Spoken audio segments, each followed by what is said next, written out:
citron.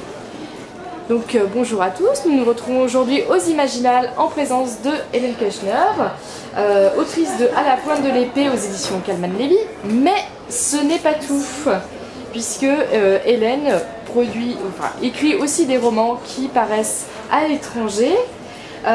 Et en 2015 paraissait l'anthologie Sirens and Other Daemon Lovers, je ne sais pas si je prononce très bien, chez Audible Studio. De quoi est-ce que ça parle? De quoi parle cette anthologie? Non, j'avais qu'une histoire dans cette anthologie et c'était très sexy. On nous demandait de faire des petites histoires, des racontes de magie et aussi de sexe, voyons, avec les sirens, qui sont des femmes de la mer qui séduisent les hommes. D'accord. D'ailleurs, en parlant de sirènes, est-ce que vous avez vu déjà un petit peu la série Sirène qui est sortie? Non, je n'en ai pas. Là, qui est plus une série fantastique, horrifique. A priori, les sirènes veulent prendre le pouvoir et détruire les humains qui leur font du mal, enfin qui détruisent l'océan. Waouh! Oh, mais moi, j'ai peur de l'horreur. Ah. Mais vous savez aussi que j'ai pas regardé, mais... J'ai un autre livre en français aussi. Ah, lequel? À la pointe de l'épée, ce n'est pas le seul. J'ai aussi Thomas Larimer, qui a gagné le prix de fantasy aux États-Unis. Il s'agit d'un barde écossais. C'est vraiment une vraie mythe écossais qui rencontre la reine des fées. Et c'était très bien traduit ici en France. Alors, tout à fait. C'était mon premier en France. C'était Thomas Larimer et heureusement ça existe encore avec Folio SF. Oui, c'est vrai, j'en ai entendu parler, tout à fait.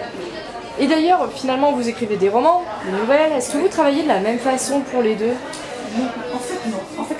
C'est très difficile pour moi de faire des narratifs courtes, car j'ai une cervelle qui pense à des très grandes choses avec des gens, avec beaucoup arrivées, avec beaucoup de rues dans chaque ville, on dirait peut-être. Et pour le mettre très dans une toute petite boîte où il n'y a qu'un événement en fait, c'est difficile pour moi, mais je peux le faire. Je me l'ai enseigné en enseignant les autres, vraiment. Donc je peux avouer que j'ai enseigné le Clarion aux États-Unis, où les gens viennent pour c'est 6 semaines en été, et il y a des auteurs qui viennent chaque semaine pour enseigner les gens, les jeunes et aussi les assez vieux, quand on peut prendre 6 semaines de l'été pour écrire de science-fiction et des fantasy. Et surtout, ils écrivent des petites nouvelles. Et moi, je n'ai pas écrit beaucoup de nouvelles, mais en enseignant et en faisant de la critique des romans, j'ai enseigné moi-même aussi comment les faire. Et quand vous écrivez des nouvelles, vu que, si je reprends votre métaphore, vous explorez une rue de la ville, est-ce qu'après vous avez envie d'explorer toute la ville et d'écrire un roman à côté? Oui, absolument. Mais d'abord, quand j'étais très jeune, et j'ai essayé de faire des romans, des nouvelles, car c'est pour ça qu'on peut être publié tout à coup et tout de suite. J'ai écrit, et tout le monde me disait, mais c'était évidemment le commencement d'un roman. Chaque nouvelle, c'était comme ça. Et puis un ami qui était éditeur me disait, mais cessez de faire ça, Hélène, il faut que tu prends toutes ces petites histoires et les mets comme roman. Et ça, c'était à la pointe de l'épée. J'ai oublié ça, mais c'est vrai. C'est vrai que des fois on lit des histoires puis on se dit mais où est la suite?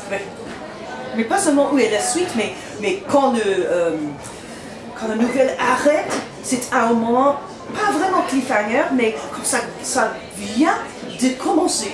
Et il y avait évidemment que beaucoup d'aventures après ça. Il n'y avait pas vraiment de stop dur. D'accord. Et maintenant, finalement, donc, vous avez toujours à la pointe de l'épée, l'univers qui se développe. Est-ce que vous avez d'autres projets en ce moment sur lesquels vous travaillez ou sur lesquels vous aimeriez travailler? Oui et non. C'est difficile pour moi de travailler trop, vraiment. Alors je collecte des expériences et cette année je suis à Paris, je vis à Paris Et ça me donne beaucoup de plaisir, mais aussi je dis, oh bon, je fais de la recherche en se promenant dans les ruelles, tout ça. Mais vraiment, maintenant je fais une autre roman, selon la famille Tremontaine, donc si je fais la préquelle de Sword Point, de la Pointe de l'Épée avec des amis. Et je vais faire une collection des nouvelles de sorciers. Et après ça, je crois que peut-être je vais faire quelque chose d'autre. Je vais aussi essayer à faire. Il y a maintenant, c'est très à la façon aux États-Unis à cause de Tor.com qui font des assez longues nouvelles. Ce ne sont pas un livre, mais c'est plus long. Les novellas?